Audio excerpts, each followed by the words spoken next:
प्रणाम जी। कैसे हैं आप सभी। नाथ फकीरी यूट्यूब चैनल में आप सभी का तहे दिल से स्वागत करता हूँ।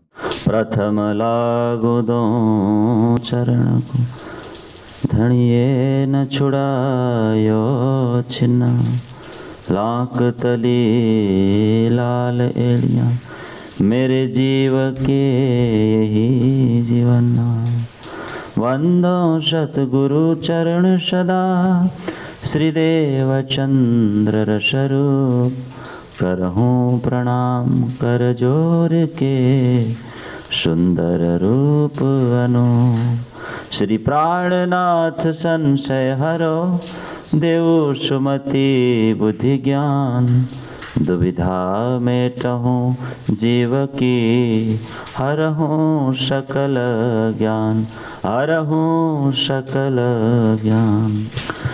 परात्पर पूर्ण ब्रह्म परमात्मा अक्षरातीत धाम धनी श्यामा श्याम समस्त आचार्यगण समस्त महंतगण समस्त संतगण समस्त भक्तगण समस्त सुंदर साथ जी आप सभी को करबद्ध प्रेम प्रणाम प्रणाम।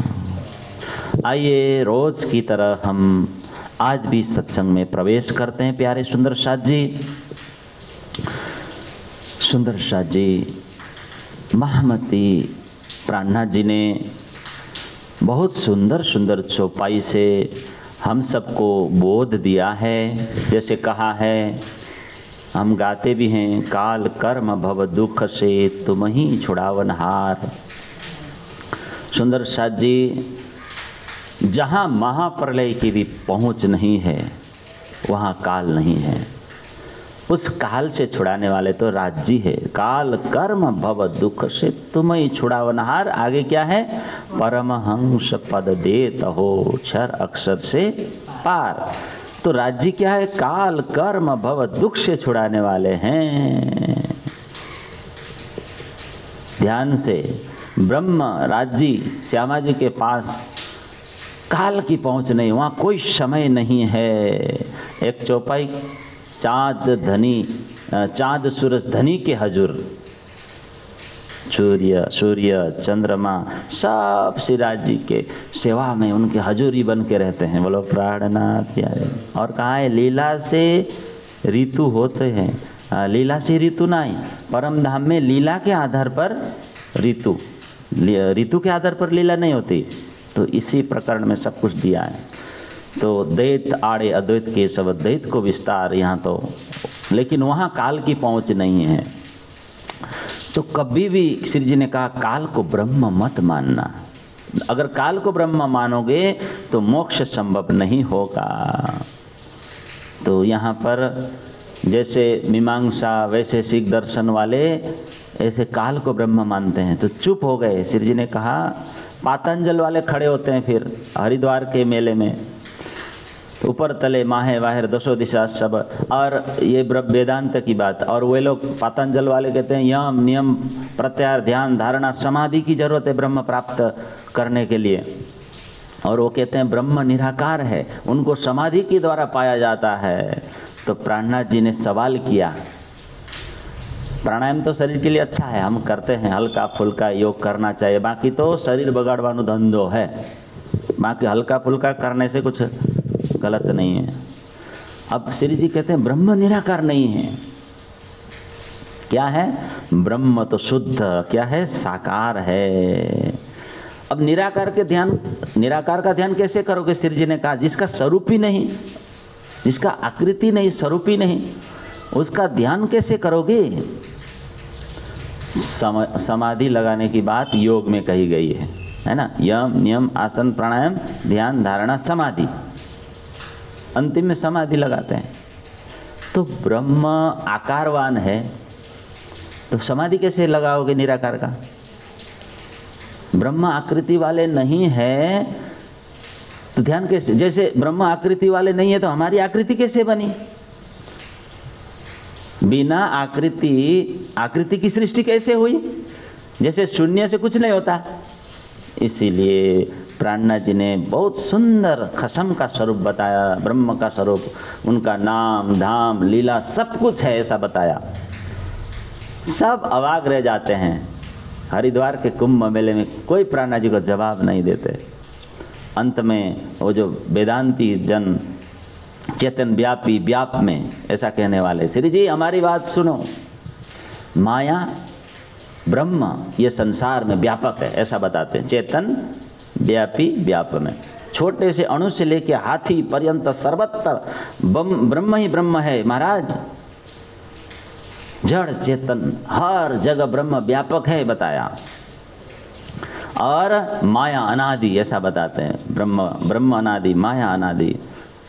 ब्रह्म के अंतर्गत माया रहती है।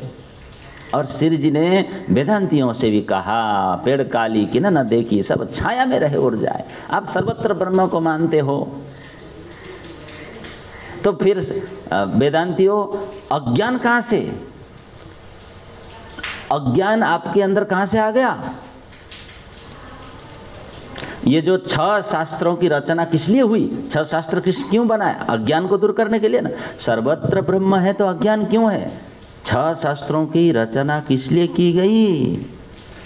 आपने कहा ब्रह्म निराकार है। साधु संत जन, वेदांती जन, ब्रह्म निराकार अगर है तो संसार की रचना कैसे किया? किसने की? किससे होती है संसार की रचना? बोलो प्राणनाथ प्यारे। श्री जी ने कहा ये शंका है, दूर कीजिए, है ना। दुल्हा कैसे पाए जाको नेक न शून्य निशान। मेटो आशंका, श्री जी ने कहा मेटो आशंका, मेरी शंका को दूर करो, श्री जी ने कहा।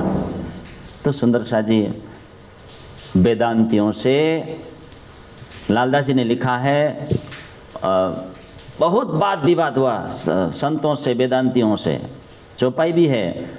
वेदांतिन से बात बहु भयो जो मेला माही, कहाँ लो कहूँ बनाए के, स्वामी लालदास जी कहते हैं देखियो हतो जो वाही। तो अनेक प्रकार से साधुओं से वाद विवाद हुआ। ऐसे साधु शास्त्र में दृढ़ना शब्द कोई, महामती प्राणनाथ जी के सामने कोई टिक नहीं पा रहे हैं।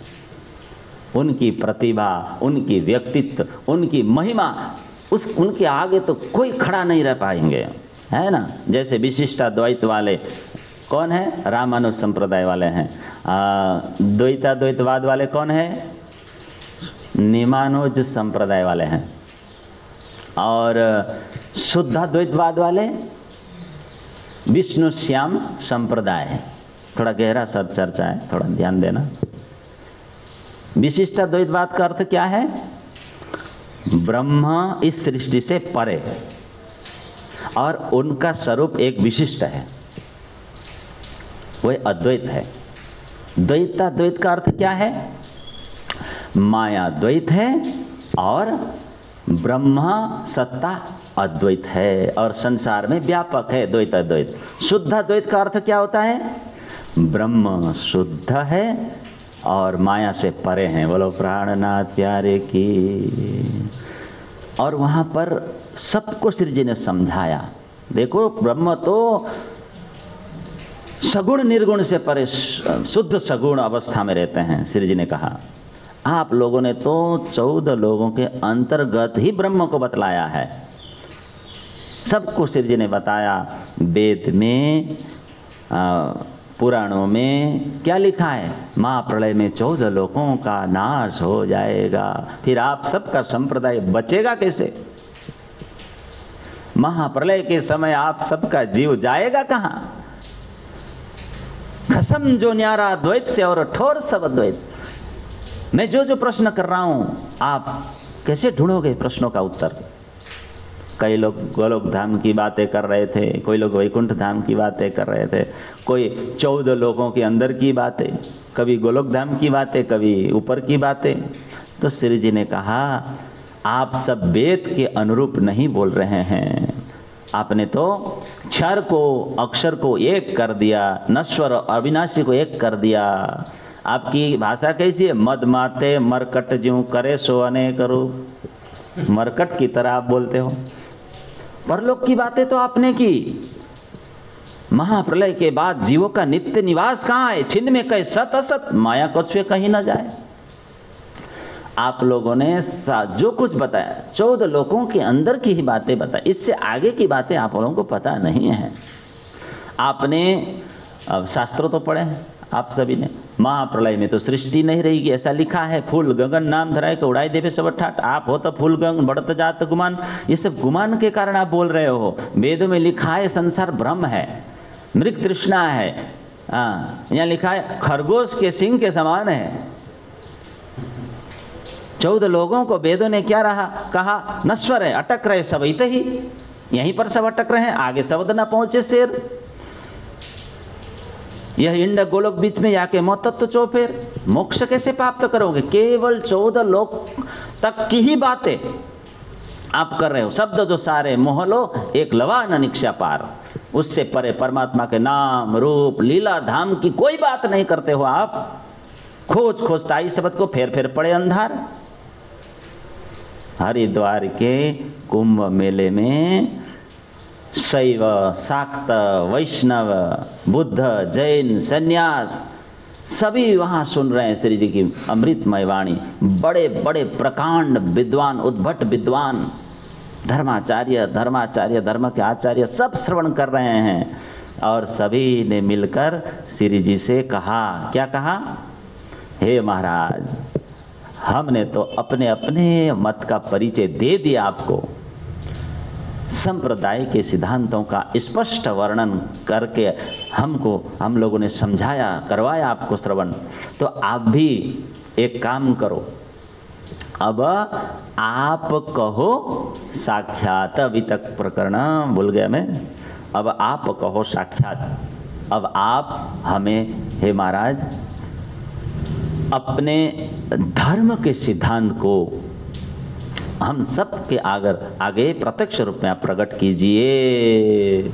और ये कहा, कौन शास्त्र में कहाँ कही है, सो कहे सो हमें कहो दे साख, सो कहो हमें दे साख, नई राह है तुम्हारी, है ना, कहो हमें विधि भाख। कौन शास्त्र में लिखा है, कहाँ पर आपके धर्म संप्रदाय आदि का वर्णन है, साक्षी देकर आप अपने सिद्धांतों का विधिवत विस्तृत वर्णन आप हमारे सामने कीजिए। सभी ने एक स्वर से महामती को कहा, महाराज बतलाइए, जल्दी बतलाइए, अपनी बात आप शुरू कीजिए, प्रारंभ कीजिए। अब तो बतलाना आसान हो गया श्री जी को, पहले तो कोई पूछ नहीं रहे थे, अब पूछने लगे, क्योंकि प्राणनाथ जी सब कुछ सुन चुके हैं हरिद्वार के कुंभ मेले में। महान व्यक्ति कौन होते हैं? जो पहले दूसरों की बातें सुनते हैं, दूसरों के पास क्या कुछ हथियार है पहले विद्वान लोग परखते हैं, उसके बाद अपने हथियारों का मार करते हैं, प्रयोग करते हैं। अज्ञानी लोग क्या करते हैं, पहले खुद बोल पड़ते हैं, फिर बाद में चुप होकर वहाँ से दुम दबा के भाग जाते हैं। बोलो प्राणनाथ प्यार। परंतु सच्चे ज्ञानी ऐसे नहीं होते, ऐसा नहीं करते। दूसरों को बोलने के लिए पहले वक्त दिया श्री जी ने, ऐसे होते हैं। अब श्री जी का समय आ गया, इसलिए श्री जी ने बताया। गीता में भी यही हुआ ना, पहले अध्याय में अर्जुन खूब बोले, है कि नहीं, बोलने दिया, खूब बोल, अर्जुन ही बोले, कृष्ण कुछ नहीं बोले। जब देखा कृष्ण ने अर्जुन खूब बोल चुका है, थक गया है, अब ये बोलने वाला नहीं, इसका पटर पटर बंद हो गया, अंदर जो था भड़ास वो सब मेरे सामने इसने निकाल दिया। फिर कृष्ण बोले, फिर कृष्ण जी ने गीता सुनाई, ज्ञान दिया। इसी तरह यहाँ पर महामती प्राणनाथ जी ने सभी संप्रदाय वालों को, जो प्राचीन पुरातन जो मत मानने वाले जो भी लोग थे, सबको बोलने दिया। फिर सभी ने उनको प्रार्थना की, विनती की। सब ने मिलकर एक स्वर से कहा कि हे महामती, अब आप बोलिए। तब महामती प्राणनाथ जी बोले। सभी के ऊपर कृपा पूर्ण दृष्टि रखते हुए श्री जी बोले।